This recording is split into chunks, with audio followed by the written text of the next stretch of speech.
Hello dear students, welcome once again in this series of application of tense.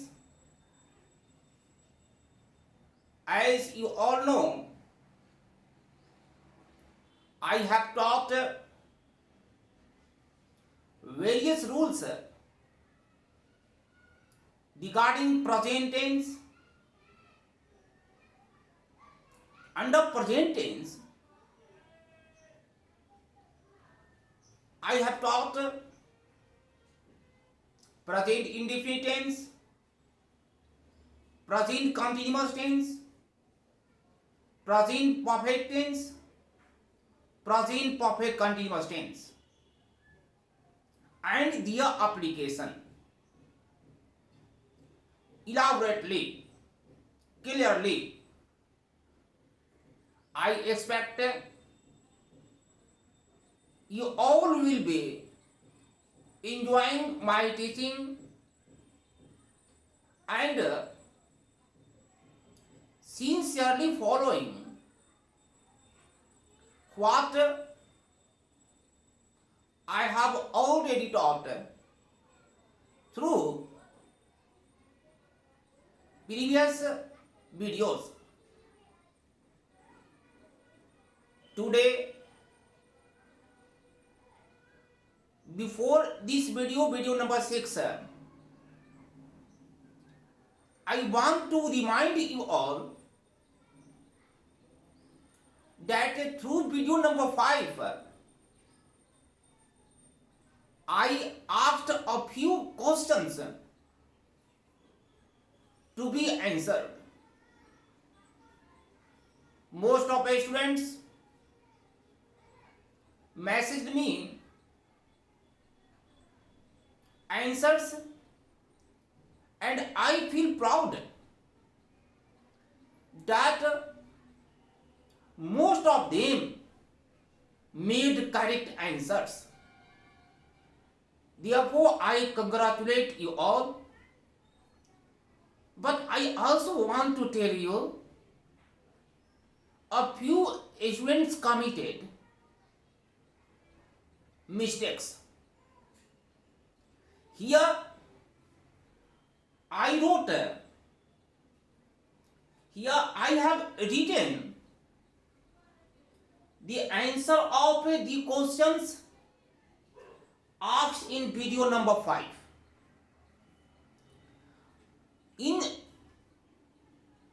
In that video,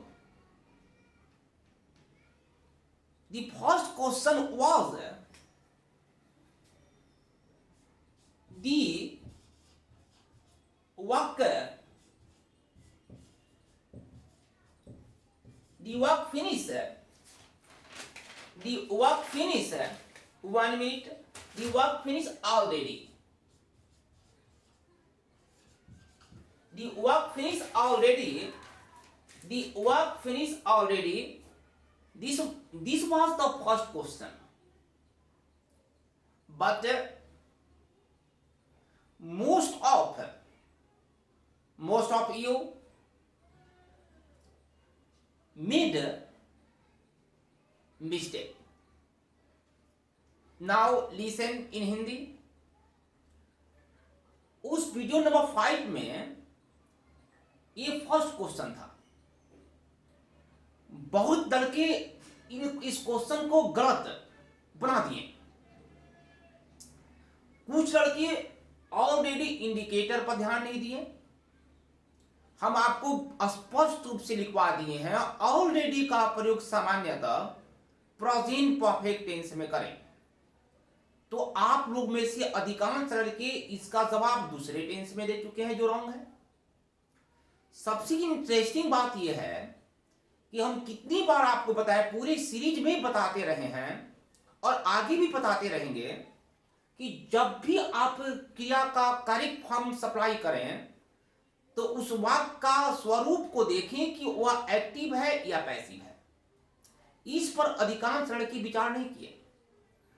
this work has finished, किसी ने has finished लिख दिया answer. अब बताओ has finished, यह काम समाप्त हो चुका है.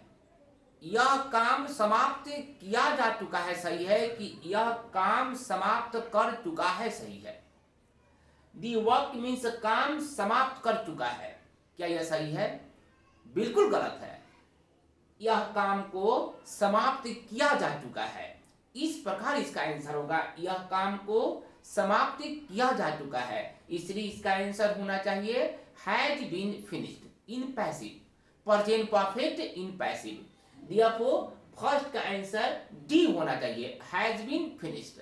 बहुत लड़के हैज फिनिश्ड आंसर दिए हैं, कोई किसी अदर टेंस में दे दिया है जो रॉन्ग है।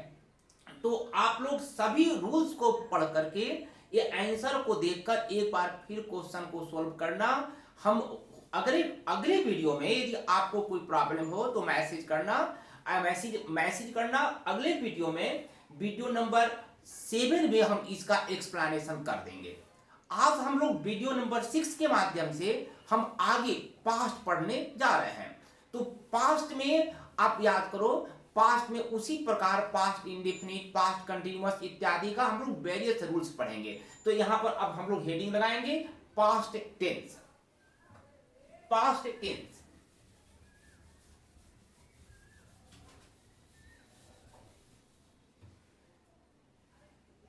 नंबर 2 इस तरह से लिख लो, past tense. Past tense, past tense उसी प्रकार जैसे कि हम प्रेजेंट टेंस पढ़े हैं। Number first past indefinite tense, number first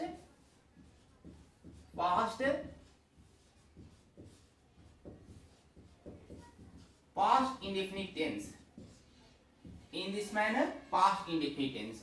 तो बताओ कितना बार बोले कि आप करेक्ट फॉर्म को किसी भी सेंटेंस में वर्ब का करेक्ट फॉर्म सप्लाई करना हो तो उस टेंस से संबंधित फॉर्म ऑफ वर्ब को आपको याद करना चाहिए। और हम पूरी तरह से इसका डिटेल बता दी है क्लास में कि पास्ट इंडेफिनिट टेंस का फॉर्म ऑफ वर्ब क्या होता है। बताओ, खाया, खाया गया, पीटा, पीटा गया। इस तरह के अनेकों क्वेश्चन, अनेकों हम प्रश्न दिए थे, अनेकों क्रिया का फॉर्म दिए थे। आपको बोले थे कि आप इसका आंसर लिखें, हम बोले थे कि आप इसका इंग्लिश लिखें। इस तरह का बहुत सारा चीज हम आपको क्लास में दिए थे। खाया, खाया गया। तो याद करो, एक्टिव में क्या होता है पास्ट इंडेफिनिट का एक्टिव? V2। ये V2 क्या है? Active. Was oblique were plus V3 ये है पैसिव। आप इस बात को याद कर लो, अपने क्लास की पढ़ाई को जरूर मेमोराइज करो, अदरवाइज फिर ये नहीं बन पाएगा। करेक्ट फॉर्म जरूर आपको दिमाग में होना चाहिए। तो हम यहां पर करेक्ट फॉर्म लिख देते हैं। Form of verb, form of verb number first V2, active form of verb, active form of verb number 2 was oblique were plus V3, this one is your passive form of verb. याद करो, हम इस तरह का पूरा detail आपकी class में बता चुके हैं। अब हम लोग देखेंगे कि पास्ट इंडेफिनिट टेंस का प्रयोग कहां कहां होता है। पास्ट इंडेफिनिट टेंस का प्रयोग कहां कहां होता है? जस्ट फॉर्म ऑफ वर्ब के नीचे लिखना, फॉर्म ऑफ वर्ब के जस्ट नीचे लिखो past indefinite tense is used, past indefinite tense is used in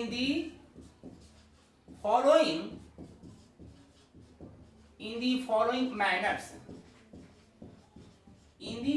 manners। Past indefinite tense का प्रयोग निम्नलिखित तरीकों में, निम्नलिखित विधियों में होता है। Number first, rule number first, कुछ ऐसे इंडिकेटर्स है जिसको तुम याद रखना, जैसे यस्टरडे, एगो, previous, last, earlier this month, the other day. हम यहाँ पे लिखेंगे ये सभी, किसी भी वाक्य में तुम देख लो कहीं यस्टरडे है, किसी भी वाक्य में देख लो एगो है, किसी भी वाक्य में प्रीवियस है, ऐसा शब्द है तो तो जान जाओ कि इनका फॉर्म ऑफ वर्ब सिर्फ पास्ट इंडेफिनिट टेंस में ही सप्लाई होगा, किसी अदर टेंस में कभी नहीं होगा। और जब भी फॉर्म ऑफ वर्ब सप्लाई करोगे तो एक्टिव पैसिव देख लेना कि वो एक्टिव का स्वरूप है उस सेंटेंस या फिर पैसिव का है, अदरवाइज फिर वंस अगेन आप इसको मिस्टेक करेंगे। तो हम यहां पर लिखते हैं जैसे यस्टरडे एगो last, yesterday ago last, previous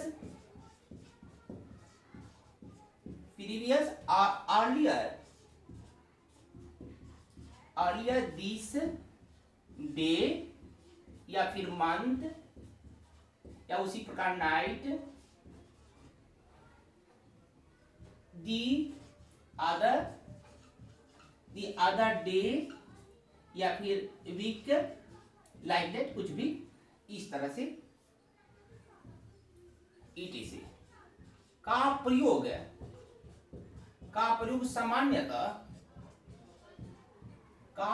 सामान्यतः पास्ट इंडेफिनिट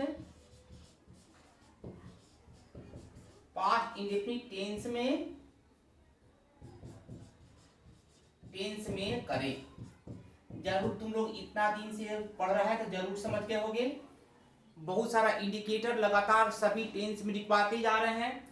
यस्टरडे देखो, यस्टरडे यू नो, एगो मेरे जो पहले होता है बीता हुआ, लास्ट पिछला, प्रीवियस उसमें प्रीवियस टाइम पिछला रात, like that, earlier this day इस दिन के प्रारंभ में, चाहे इस मंथ का यहाँ पर MONTH,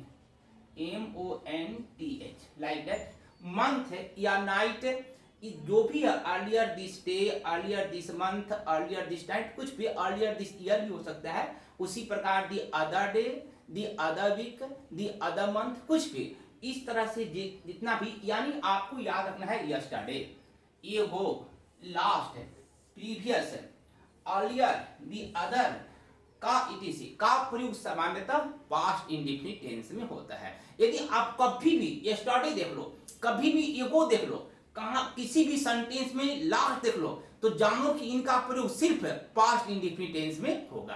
तो कुछ एग्जांपल ले लेते हैं। Example number first,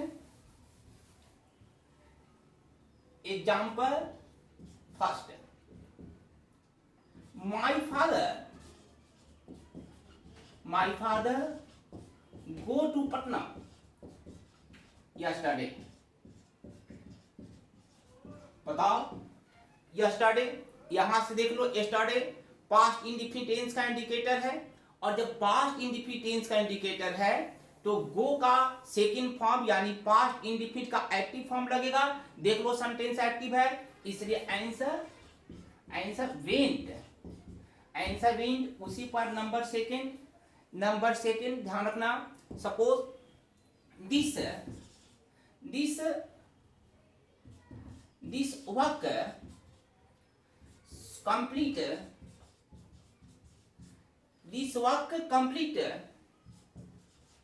2 days ago। अब बताओ, this work complete 2 days ago, यह काम 2 दिन पहले पूरा किया कि पूरा किया गया। पहले इससे पता लगाओ, एगो है, एगो का मतलब पास्ट इंडेफिनिट टेंस। जब पास्ट इंडेफिनिट टेंस तुम जान गया कि इस सेंटेंस की कंपोजिशन पास्ट इंडेफिनिट में होना चाहिए, तो आप अब समझो कि ये एक्टिव है कि पैसिव है। आपको लगेगा करिए ये तो एक्टिव है, तो आप कंप्लीटेड लिख दोगे। तो हिंदी निकाल कर देख लो, दिस वर्क कंप्लीटेड, यह काम पूरा किया। बताओ, यह काम पूरा किया, ऐसा कहीं कुछ हिंदी होता है? एकदम मीनिंगलेस है, एकदम एरेडिकल है। तो हमेशा with the help of subject, आप सब्जेक्ट के हेल्प लेकर आप वर्ब को सेट कर इसका करेक्ट फॉर्म जरूर देख लेना, जैसा कि हम क्लास में बताए हैं। पूरा किया गया, बोलो यह काम पूरा किया कि यह काम पूरा किया गया। आप देखोगे कि यह काम पूरा किया गया यानी पैसिव, तो पैसिव फॉर्म लगा दो, वाज प्लस V3 कंप्लीटेड, यानी आंसर वाज कंप्लीटेड। इस तरह से आपको फॉर्म ऑफ वर्ब लगाना पड़ेगा। 2-3 एग्जांपल और ले लेते हैं। Example number 3 now, example number third, he not make a mistake, he not make a mistake earlier this day. ये earlier है, EARLIER, earlier this day, यहां स्पष्ट नहीं हो पा रहा है, earlier this day, EARLIER है, समझ लेना। he not make a mistake earlier this day। अब बताओ earlier से भी क्या पता चलेगा? earlier हमेशा past indefinite tense में यूज होता है। अब past indefinite tense में तो यूज होता है, past indefinite tense में earlier का प्रयोग होता है just before I taught it। तो अब बोलो not make है, बहुत लड़के नॉट से कंफ्यूज कर जाते हैं, लेकिन कोई कंफ्यूजन नहीं है। पहले डिसीजन तुम ले लिए कि पास्ट टेंस होगा और पास्ट इंडिफिनिट होगा, और पास्ट इंडिफिनिट पे ये देख लो, पास्ट इंडिफिनिट में एक्टिव होगा, तो एक्टिव में नॉट का प्रयोग करोगे तो बताओ, तो ऐसे लिख दें नॉट मेड, ऐसा कहीं होता है? याद करो, पास्ट इंडिफिनिट का निगेटिव डिड नॉट से बनता है, तो आंसर बोलो क्या होगा? Did not make. इस बात को भी ध्यान रखना पड़ेगा, यानी कभी कभी निगेटिव का नॉट भी विद इन ब्रैकेट दे देता है। आपको सेट करना पड़ेगा कि ये पास्ट इंडिफिनिट टेंस है और निगेटिव भी है, तो नॉट मेड करेंगे। मेड का तो सेकंड फॉर्म मेड होता है, चलो सही है। तो क्या हम इसका आंसर लिखेंगे पास्ट इंडिफिनिट का निगेटिव, तो नॉट मेड लिखेंगे? ऐसा कहीं होता है? आपको लिखना पड़ेगा डिड नॉट मेड, इस तरह से आंसर देना पड़ेगा। Therefore answer is did not make. बहुत सारा हम सेट देंगे, क्लियर हो जाएगा। उसके बाद example number next, number 4,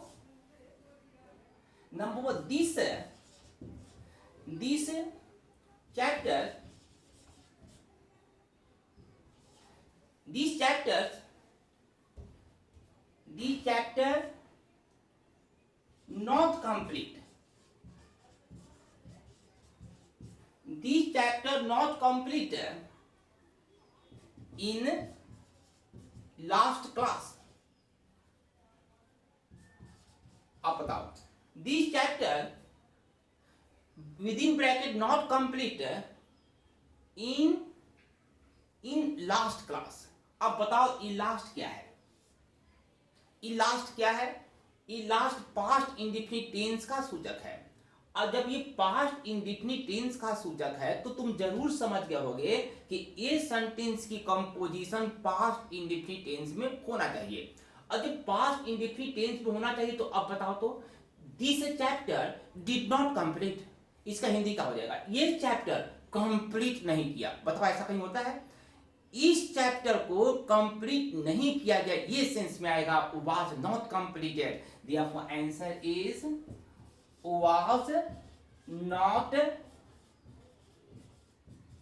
was not completed. इस प्रकार से पास्ट इंडिफिनिट टेंस का फर्स्ट रूल समाप्त हुआ।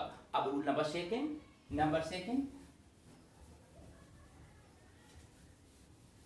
Rule number second. अब बताओ, अभी हम क्या बोले कि यस्टरडे, योगो, लास्ट, प्रीवियस इत्यादि जितना भी है पास्ट इंडिफिनिट टेंस का सूचक है, अतः इनके साथ पास्ट इंडिफिनिट टेंस का फॉर्म ऑफ वर्ब अप्लाई करें। लेकिन अब रूल नंबर सेकंड देखो, कुछ घटनाएं ऐसी होते हैं जो वह पास्ट से ही संबंधित होता है, वह पास्ट में ही घटित हुआ है, और ऐसी घटनाओं के साथ हमेशा पास्ट इंडिफिनिट टेंस का प्रयोग होता है। अब हम तुमसे बोलेंगे इंडिया, इस ऐसे वाक्य में सूचक की कोई नीड नहीं होती, इसमें सूचक दिया हो या नहीं दिया हो, ये घटना स्वतः दिखेगा कि पास्ट में घटित हुआ। जैसे भारत 1947 में अपनी स्वतंत्रता पाया, तो पाया बताओ तो यहाँ पर कभी इंडिया गॉट इट्स इंडिपेंडेंट या it's freedom in 1947, India got its freedom in 1947। बताओ कहीं पर भी हम इंडिकेटर बोले, लेकिन ये इवेंट हमेशा पास्ट से रिलेटेड है, तो पास्ट इंडिफिनिट लगेगा। उसी प्रकार हम बोलेंगे, उसी प्रकार सपोज करो the battle of Plassey, the battle of Plassey. अब बताओ, हम हिंदी में बोलते हैं, प्लासी की लड़ाई इंग्लिश ब्रिटिश तथा सिराजुद्दौला के बीच लड़ी गई थी। ये देखो, कहीं पर भी इसका कोई इंडिकेटर नहीं है, कल परसों 2 साल पहले 4 साल कुछ भी हम नहीं बोले हैं। 1757 में शायद ये लड़ाई हुई थी। The Battle of Plassey was fought between Siraj-ud-Daulah and the Englishmen। इस प्रकार से ये जो सेंटेंस हम बोले, देखो कहीं पर भी कोई इंडिकेटर नहीं है। इसी प्रकार अनेकों घटनाएं हो सकती है जो पास्ट से रिलेटेड होता है, इसके लिए कोई इंडिकेटर की नीड नहीं होती है, ये तुम अब खुद स्वतः समझो। अब हम आपसे पूछेंगे कि भारत की संविधान 1950 में लागू किया गया था, इंप्लीमेंट हुआ था, तो क्या यहाँ पर कहीं कोई इंडिकेटर है? कोई इंडिकेटर नहीं है। तो कुछ ऐसी भी घटनाएं हैं जो स्वतः पास्ट से संबंधित होता है, अतः उनके साथ पास्ट इंडेफिनिट टेंस का प्रयोग करें। कुछ लड़के पूछते हैं कि सर इसमें पास्ट परफेक्ट क्यों नहीं होगा, तो घबराना नहीं, जब पास्ट परफेक्ट हम का डिस्कशन करेंगे तो इसको पुनः रिपीट करके क्लियर करेंगे। अभी तक जानो कि कोई भी इवेंट हो जो पास्ट से रिलेटेड है तो उसमें हम पास्ट इंडेफिनिट टेंस का फॉर्म डालेंगे, एक्टिव है तो एक्टिव फॉर्म डालेंगे, पैसिव है तो पैसिव फॉर्म डालेंगे। तो देखें इस बार कुछ some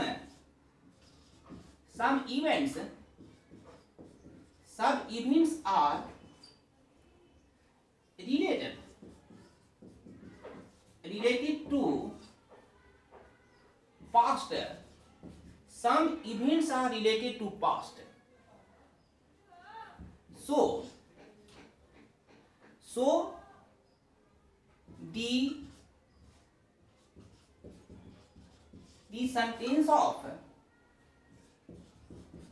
such events, the sentence of such events should be the sentence of such events should be composed in past indefinite tense। ध्यान देना, some events are related to past। कुछ घटनाएं पास्ट से संबंधित होती हैं।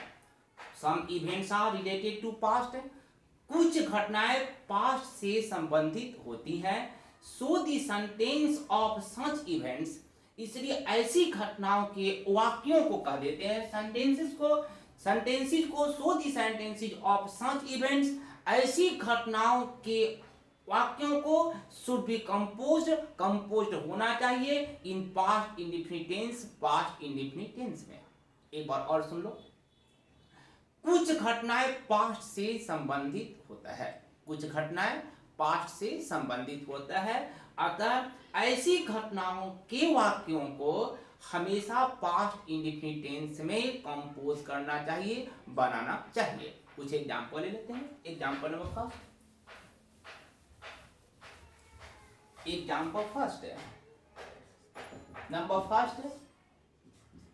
इंडिया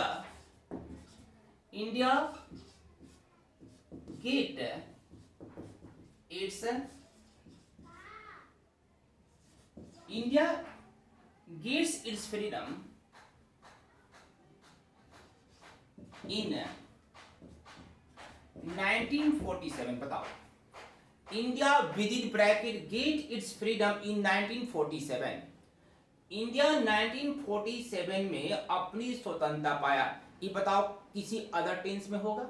क्योंकि ये जो घटनाएं हैं हमेशा पास्ट इंडेफिनिट टेंस से संबंधित है, तो इसलिए ये घटना पास्ट से संबंधित है, अतः इनके साथ हमेशा पास्ट इंडेफिनिट टेंस का प्रयोग करें। देखो आंसर इज गॉड। कुछ लड़के बोलते हैं कि पास्ट परफेक्ट कर दें, हैड गॉट कर दें। बिल्कुल नहीं, पास्ट परफेक्ट मत करना। क्यों? हैड गॉट नहीं, इंडिया 1947 में अपनी स्वतंत्रता पा चुका था, लाइक दैट कभी नहीं बोलते हैं। क्यों? पास्ट परफेक्ट में हम इसका डिस्कशन करेंगे। अभी समझो कि ये घटना पास्ट का है, देखो इसका आंसर हम पास्ट इंडेफिनिट टेंस में करेंगे। बताओ तो पास्ट यहाँ पर कहीं पर कोई इंडिकेटर है? नहीं, इंडिकेटर कैसे जानोगे? इसका स्पष्ट रूप से हिंदी निकालो, हिंदी निकाल के पता लगाओ कि ये हिंदी निकाल करके और पता लगाओ कि ये पास्ट में है कि नहीं। और यदि पास्ट में है तो पास्ट इंडेफिनिट का, एक्टिव है तो एक्टिव, पैसिव है तो पैसिव फॉर्म अप्लाई कर दो। ये एक्टिव है इसलिए हम एक्टिव फॉर्म अप्लाई कर दिए। Example number second, Columbus.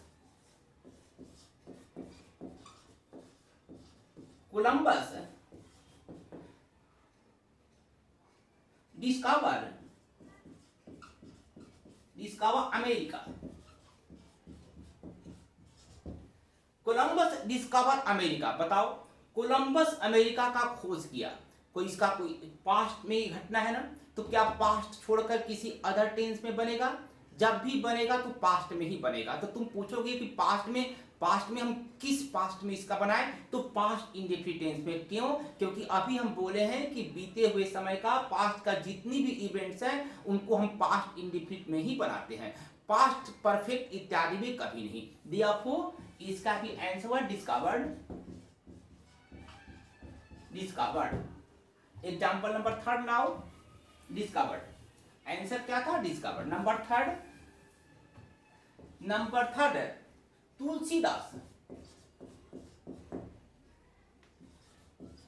Tulsidas right Ramcharitmanas. दी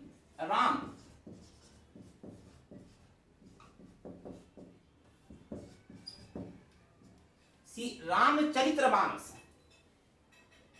बताओ, तुलसीदास रामचरितमानस लिखे है ना, पास्ट से रिलेटेड इवेंट। देयरफॉर इसका भी आंसर होगा एक्टिव में ही root. Next, now example number 4। Example number 4 now, the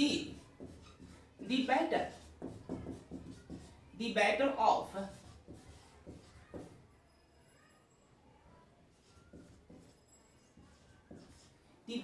Plassey fight between Sirajudaulah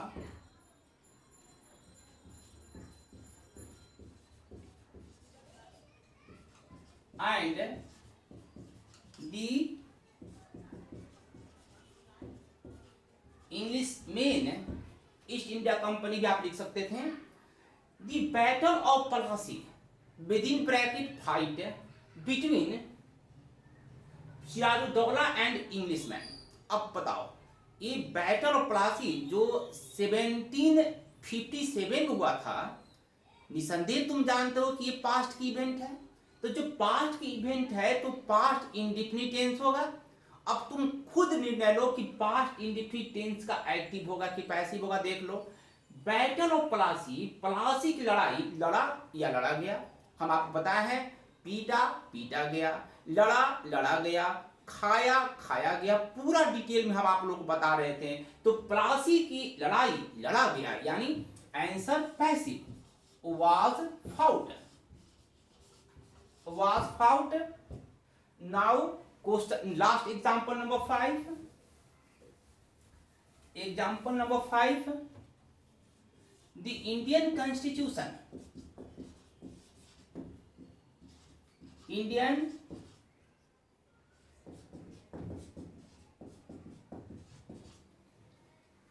The Indian Constitution implement in 1950। अब बताओ, ऐसी पता चल रहा है तो 1950 की इवेंट है। भारतीय संविधान को 1950 में लागू किया गया। बताओ, एक्टिव है कि पैसिव? निसंदेह लागू किया गया, पैसिव। आंसर होगा was implemented.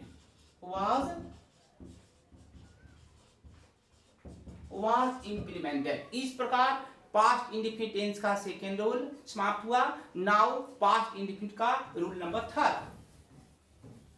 Rule number third बहुत इंटरेस्टिंग रूल, आप याद रखना। रूल नंबर थर्ड याद करो। रूल नंबर थर्ड पढ़ने से पहले प्रेजेंट इंडेफिनिट का रूल नंबर थर्ड याद करो। रूल नंबर थर्ड ही शायद था प्रेजेंट इंडेफिनिट, जिसमें हम एडवर्ब ऑफ फ्रीक्वेंसी की चर्चा किए थे। याद करो, प्रेजेंट इंडेफिनिट जब हम पढ़ा रहे थे तो आप लोग को एडवर्ब ऑफ फ्रीक्वेंसी की चर्चा किए थे, जैसे always, often, rarely, sometimes, normally, इत्यादि बहुत सारा एडवर्ब ऑफ फ्रीक्वेंसी हम आप लोग को लिखवाए थे, और हम आपसे बोले थे कि एडवर्ब ऑफ फ्रीक्वेंसी के साथ हमेशा प्रेजेंट इंडेफिनिट टेंस का प्रयोग करें। आज हम यहाँ पर बताते हैं कि एडवर्ब ऑफ फ्रीक्वेंसी का प्रयोग प्रेजेंट इंडेफिनिट टेंस के साथ साथ पास्ट इंडेफिनिट टेंस में भी करें। हमेशा प्रेजेंट एडवर्ब ऑफ फ्रीक्वेंसी का प्रयोग प्रेजेंट इंडेफिनिट के साथ साथ पास्ट इंडेफिनिट टेंस में भी हो सकता है। ऑप्शन आपको कोई वन दिया रहेगा एग्जामिनेशन के दृष्टिकोण से, या तो अब प्रेजेंट इंडेफिनिट पे ऑप्शन दिया रहेगा या तो फिर पास्ट इंडेफिनिट टेंस पे ऑप्शन दिया रहेगा। आपको टिक आउट करना है, ये सिंपल सी बात है, लगातार हम आपको बता रहे हैं। लेकिन हम यहाँ पर सीधे बता दें कि एडवर्ब ऑफ फ्रीक्वेंसी का प्रयोग प्रेजेंट इंडेफिनिट टेंस के साथ साथ पास्ट इंडेफिनिट टेंस में भी होता है। पहले हम इतना जानते हैं, फिर हम नीचे एक नोट लिखेंगे। लेकिन कुछ वाक्य ऐसे हैं, ध्यान से सुनना, कुछ वाक्य ऐसे हैं जिन वाक्यों में एडवर्ब ऑफ फ्रीक्वेंसी का प्रयोग या तो प्रेजेंट इंडेफिनिट टेंस में होगा या तो पास्ट इंडेफिनिट टेंस में होगा, दोनों में कभी नहीं होगा। और इसका डिटर्मिनेशन, इसका निर्धारण आप वाक्य के अर्थ से पता चलता है। तो पहले हम इस नोट को तो बाद में लिखेंगे, पहले एक छोटी सी बात जल्दी से हम रिपीट कर दें कि एडवर्ब ऑफ फ्रीक्वेंसी जो हम आपको पहले पढ़ाए हैं,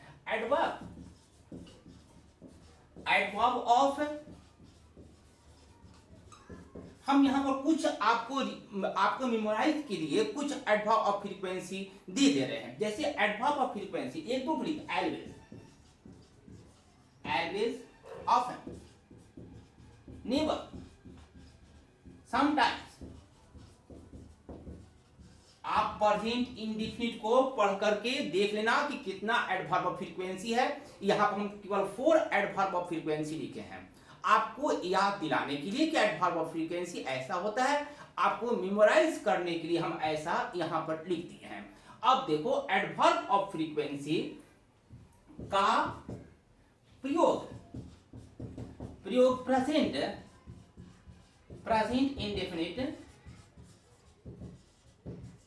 इंडेफिनिट के साथ साथ एडवर्ब ऑफ फ्रीक्वेंसी का प्रयोग प्रेजेंट इंडेफिनिट टेंस के साथ साथ पास्ट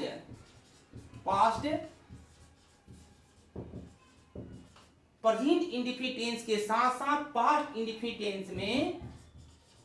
टेंस में भी हो सकता है। ध्यान से एक बार फिर सुनो, एडवर्ब ऑफ फ्रीक्वेंसी जो हम यहाँ पर 4 कोट किए हैं, बाकी सब हम प्रेजेंट इंडेफिनिट में आपको इलैबोरेटली लिखे थे। तो एडवर्ब ऑफ फ्रीक्वेंसी का प्रयोग प्रेजेंट इंडेफिनिट के साथ साथ पास्ट इंडेफिनिट टेंस में भी हो सकता है। सिर्फ 2 एग्जांपल से आप इसको समझ लो।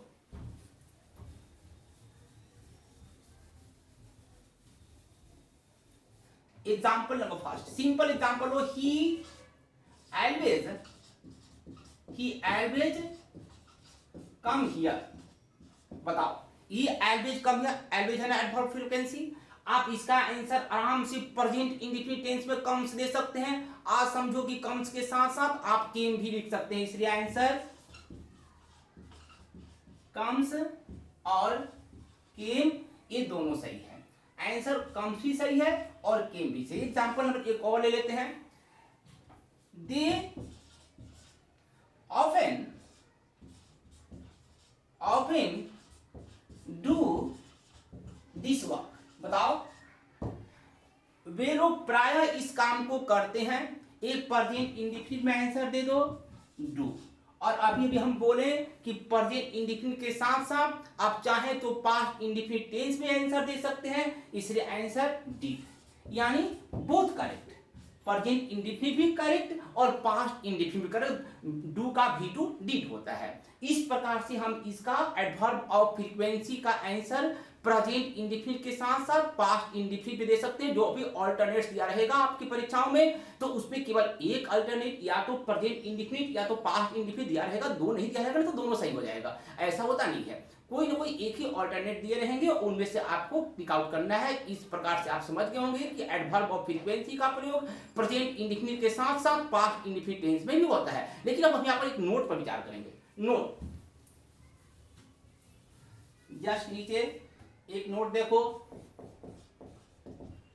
याद रखें कि कुछ वाक्यों में adverb of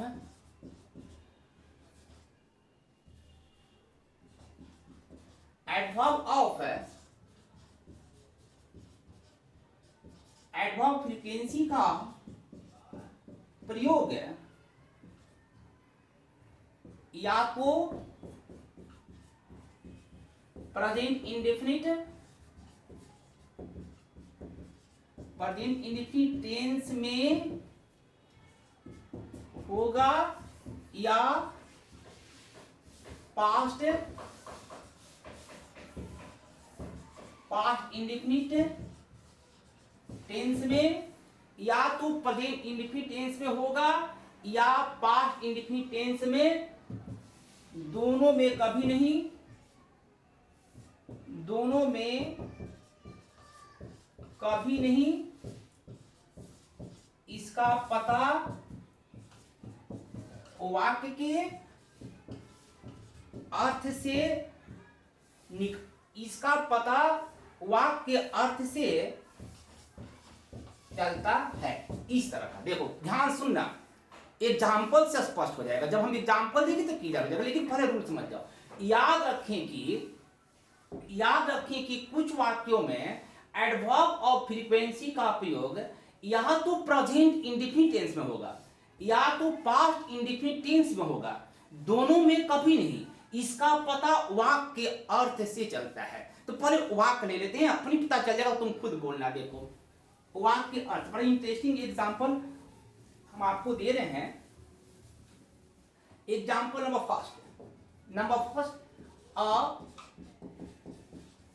a village girl never see the train। अब बताओ, a village girl never see the train, आपको आंसर देना है A, C, B, saw, D, will see, number E, ये सी था, नंबर डी इज सीन। अब बताओ, एक गांव की लड़की, देखो ध्यान देना, ये नेबर क्या है? एडवर्ब ऑफ फ्रीक्वेंसी है। हम आपको बताए थे नेबर एडवर्ब ऑफ फ्रीक्वेंसी होता। आप कहोगे भाई एडवर्ब ऑफ फ्रीक्वेंसी है, इसका आंसर तो हम प्रेजेंट इंडेफिनिट भी दे सकते हैं, पास्ट इंडेफिनिट भी दे सकते हैं। तो प्रेजेंट इंडेफिनिट सीज है और पास्ट इंडेफिनिट सा है। अब क्या ये दोनों आंसर होगा? तो इसका पता हम इसका हिंदी निकाल कर लगा लेंगे। एक गांव की लड़की ट्रेन को कभी नहीं देखती है। एक गांव की लड़की ट्रेन को कभी नहीं देखी। अब तुम खुद ही सोचो कि कौन सही है। एक गांव की लड़की ट्रेन को कभी नहीं देखी, ये सही है। जैसे देखती लगा दो तो ऐसा लगेगा कि ट्रेन उसके पास से गुजर रहा है और वो डिसाइड कर दिए कि हम ट्रेन को नहीं देखेंगे। ऐसा कहीं होता है क्या? एक गांव की लड़की ट्रेन को कभी नहीं देखती है, यानी ट्रेन जा रहा है उसके पास से, वो कभी नहीं देखती, बोलती है भाई कभी नहीं देखेंगे। ऐसा होता है कहीं? बिल्कुल नहीं होता है। इसलिए याद रखना, इस वाक्य का जब भी आंसर होगा तो पास्ट इंडेफिनिट होगा। तो बताओ तो कंट्राडिक्शन डेवलप हो गया ना। यहाँ पर आप लोग से हम क्या बोले थे? एडवर्ब ऑफ फ्रीक्वेंसी का प्रयोग प्रेजेंट इंडेफिनिट में होता है, पास्ट इंडेफिनिट में, लेकिन यहाँ तो सिर्फ पास्ट इंडेफिनिट हो रहा है। इसलिए कुछ वाक्यों में इसका डिटर्मिनेशन आप उस वाक्य का अर्थ निकाल के ही कर सकते हैं। इसलिए इसका आंसर हुआ नंबर बी, साफ सही हुआ, आंसर हुआ बी। इस प्रकार से हमारा एडवर्ब। अब मान लो हम यहाँ पर एक एल्वेज का एग्जाम्पल लेते हैं। देखो एक एग्जाम्पल इस तरह से, सपोज करो महात्मा गांधी always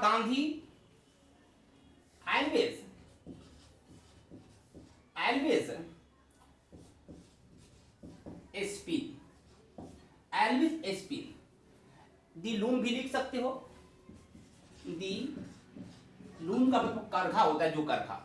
बताओ महात्मा गांधी हमेशा, तो तुम लोग कहोगे सर आपने बताया था कि ये तो एल्वेज है, एडवर्ब ऑफ फ्रीक्वेंसी है, इसका प्रयोग प्रेजेंट इंडेफिनिट टेंस में होता है, पास्ट इंडेफिनिट में, तो क्या हम स्पिन से लिख देंगे? पर महात्मा गांधी वर्तमान में काम करते हैं नहीं।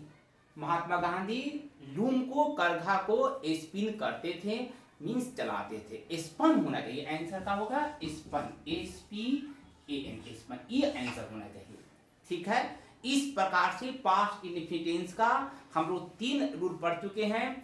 बाकी के रूल्स हम नेक्स्ट वीडियो में पढ़ाएंगे। अभी तक आप इतने रूल्स को जरूर पढ़ना। हम आशा करते हैं कि आप लोग बढ़िया से पास्ट ये पूरे एप्लीकेशन और टेंस समझ रहे होंगे। अभी एप्लीकेशन टेंस लंबा चलेगा। एप्लीकेशन टेंस पढ़ाने के बाद हम अदर टॉपिक लेंगे। तब तक आप यहाँ तक आज की वीडियो में पढ़ना। Thank you.